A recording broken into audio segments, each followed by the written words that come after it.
Junior A team, and what about the Junior B team? Now they've just dropped a little bit of pace already, but Hong Kong going strongly. Now I wonder if Hong Kong can pull this out. Hong Kong, let's get a rate on Hong Kong. They do fire up.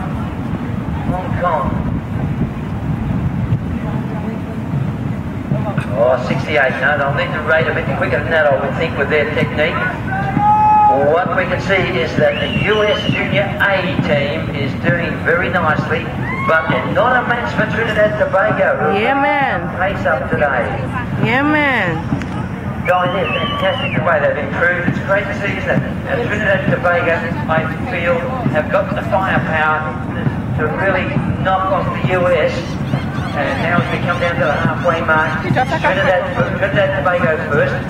It's the US running second. Come on, Trinidad!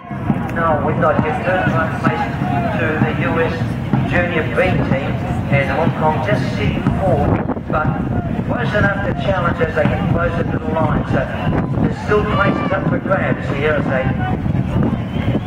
walk through the halfway, down to the 200 metres, through those red buoys.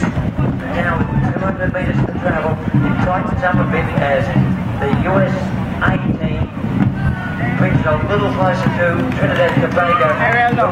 Trinidad, come on! Come on!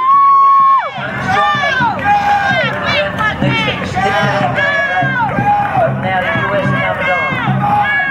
Can the US do it? Trinidad, come on! Come on! Pull that one, sir! Come on! Pull that one, sir! Come on! Yes! 60 metres left to go. Pull that one, sir! Wow! The spray indicator as the spray on the US boat. Come on! What's in there? Yes, sir! Takes the win by about 3/4 of a boat length. US line to take the win. Trinidad and Tobago picks up the second spot. The US gallery is pretty excited about that one, but great job to Trinidad and Tobago. Now Hong Kong comes through, and this is the US Real fight Junior for B that. team. They're coming from